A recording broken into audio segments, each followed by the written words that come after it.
ये एक होना अति आवश्यक। आप कह रहे हैं एक होना अति आवश्यक है। दिल्ली में ही 3 टुकड़े हो रहे हैं। कल भी स्थापना दिवस मनाया गया था, आज भी मनाया, कल भी मनाया जाएगा। यार जब सब कुछ एक है तो रास्ते अलग अलग क्यों चुन रखे हैं लोगों ने?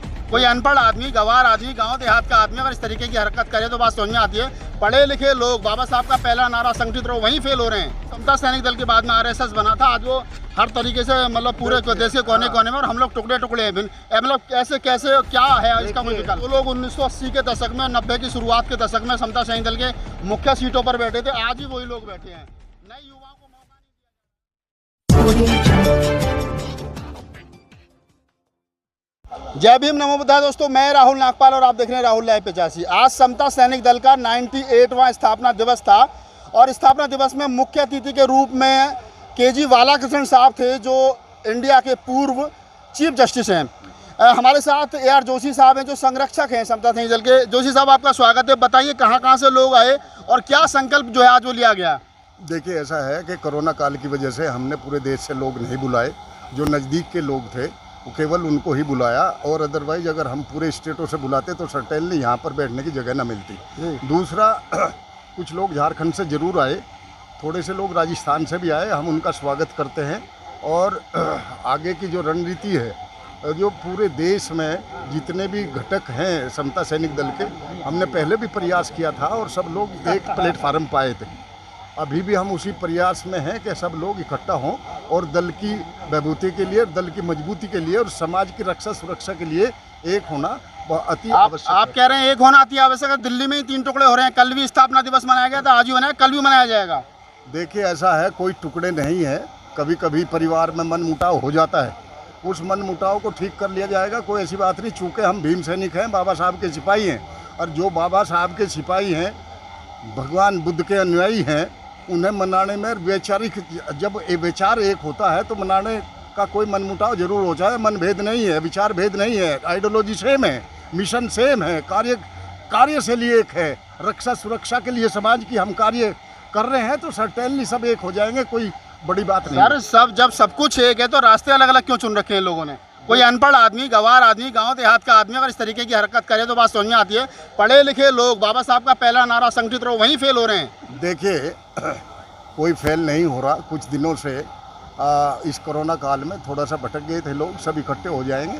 ये घर परिवार में हो जाता है, टाइमली है। आपने पहले भी देखा होगा, समता सैनिक दल की जो ताकत थी वो दोबारा से लौट कर आएगी, और हम इसको सुनिश्चित करेंगे कि समता सैनिक दल एक प्लेटफार्म पर है। जो भी लोग, सुनिए, जो भी व्यक्ति दल में काम कर रहा है, मिशन में काम कर रहा है, भले वो अलग से काम कर रहा है, वो सब श्रद्धा के पात्र हैं, सैल्यूट के पात्र हैं। क्योंकि कम से कम उन लोगों से वो ज़्यादा बेटर हैं जो व्यक्ति बिल्कुल ही काम करने का, समाज में काम नहीं कर रहे और घर पर बैठे हुए हैं। तो अगर चाहे भले अलग से काम कर रहे हैं, लेकिन मिशन का काम कर रहे हैं, समाज का काम कर रहे हैं, हम उनको बहुत बहुत साधुवाद, उनके लिए साधुवाद। लेकिन समता सैनिक दल के बाद में आरएसएस बना था, आज वो हर तरीके से मतलब पूरे देश के कोने कोने में, और हम लोग टुकड़े टुकड़े हैं। मतलब कैसे कैसे क्या है इसका कोई विकल्प? आज का विकल्प की बात आप करते हैं, विकल्प की बात नहीं है। बात यह है कि जो आरएसएस है वो संसाधनों से भरपूर है। कोई भी दल, कोई भी संगठन, कोई भी सिस्टम बिना संसाधनों के नहीं चलता। और ये जो शोषित दलित बहुजन समाज है, इसके पास संसाधनों की कमी है, और एक वही कारण है कि हम थोड़ा सा स्लो चल रहे हैं। लेकिन हमारी ताकत, हमारा जज्बा, हम मेहनतकश लोग हैं, हम अग्निपुत्र हैं।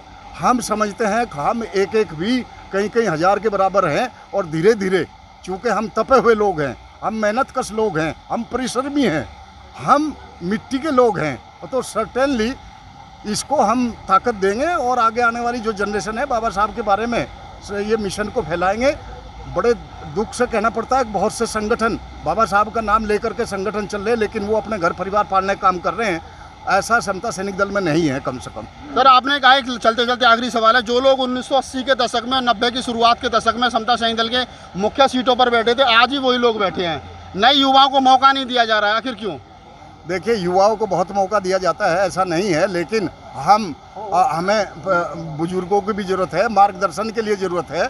और युवा हमारे बीच में, कोई भी अध्यक्ष, कोई बुजुर्ग नहीं बनेगा, और यही थोड़ी सी लड़ाई है। हम केवल युवाओं को प्रोत्साहन करेंगे, हम उनसे पीछे से उनको पुश करने का काम करेंगे। हम नीति बनाने का काम करेंगे, हम डायरेक्शन देंगे। चलते चलते क्या कहोगे देश के युवाओं को? देश के युवाओं से मैं ये कहना चाहूँगा कि हमें सब आडंबर छोड़ करके हमें बाबा साहब का संविधान पढ़ना चाहिए। हमें नॉलेज होनी चाहिए कि संविधान क्या कहता है, बाबा साहब क्या कहते हैं। बाबा साहब को पढ़ना ही सबसे सर्वोपरि धर्म है। हमारी जो संविधान है वो हमारा जो गीता, कुरान या गुरु ग्रंथ साहब या दूसरा कोई ग्रंथ हो, हमारा सबसे महत्वपूर्ण, सबसे पवित्र ग्रंथ हमारा संविधान है और हमें उसको जरूर ही पढ़ना चाहिए और उसको सर्वोपरि रखना चाहिए। धन्यवाद। Thank you. तो आप थे यार जोशी साहब, बहुत सारे सवाल मैंने उनसे किए, खासतौर से वही एक सवाल दल से इसलिए भी कुछ विशेष लगाव है क्योंकि मैंने भी दल में काम किया है, तो बहुत सारे सवाल खड़े हैं, हालांकि जवाब उतने मुखर तरीके से नहीं मिलता जितने मुखर तरीके से मिलना चाहिए। मेरा सवाल पहले की तरह आज भी खड़ा है, क्या जो लोग 1980 के दशक में समता सैनिक दल के में सारे पदों पर काबिज थे, आज 70 साल की उम्र होने के बावजूद ही वही लोग सारे बड़े पदों पर काबिज हैं। युवाओं को मौका नहीं मिल रहा है। देश के कोने कोने से लोग आते हैं, आज भी यहाँ झारखंड से 100 से ज़्यादा लोग जो है वो आए, लेकिन दिल्ली के लोग तैयार नहीं हैं, NCR के लोग नहीं आ रहे हैं। वही खुर्जा बुलंदशहर और कुछ लोग हैं जहाँ से लोग निकल करके आते हैं। क्या कमी है, क्यों कमी है, ये विचारणीय प्रश्न है। देश के तमाम संगठन टुकड़ों में बटा समता सैनिक दल क्या एक हो पाएगा? क्या हम लोग RSS और इस देश के मनुवादी सिस्टम को टक्कर दे पाएंगे? बहुत सारे सवाल भविष्य के गर्म में हैं। हमें RV सिंह साहब जज रहे हैं पूर्व में, अब जज रहे हैं तो आप समझ सकते हैं कि जज की भूमिका जो होती है न्यायपालिका में और रिटायर होने के बाद भी उनका जो दृष्टिकोण होता है जस्टिस का, वो अपना एक अलग नज़रिया होता है। उनसे बातचीत करते हैं। जैसा आप, स्वागत है आपका। बताइए, आप इस प्रोग्राम में शामिल हुए, क्या नया देखने को मिला जो आज से पहले आप जुडिशरी में भी रहे, वहाँ भी नौकरी में भी रहे, क्या है कुछ नया? देखिए, समता सैनिक दल जो है बाबा साहब अम्बेडकर ने बनाया था और ये AR जोशी साहब जो है के नेतृत्व में ये हमेशा तरक्की करता रहता है और अपने भाइयों में आकर निश्चित रूप से हम गौरवान्वित महसूस करते हैं। और समता सैनिक दल के झंडे के नीचे हम सब एक होकर के अपने समाज को शक्ति दे सकते हैं। नहीं, शक्ति तो दे सकते हैं, कहाँ शक्ति में कमी है जो अभी देनी बाकी है? आज़ादी के 70 साल के बावजूद भी समाज पिछड़ रहा है, आपस में लड़ रहा है। जो चीज़ें हासिल करनी चाहिए थी वो चीज़ हासिल नहीं हो पा रही। कमी कहाँ रह गई है? देखिए, आप जानते हैं कि आज़ादी के 75 साल के बाद भी आज भी जो हिंसा होती है, बलात्कार होते हैं, वो हमारे कमज़ोर समाज के लोगों के साथ ही होती हैं।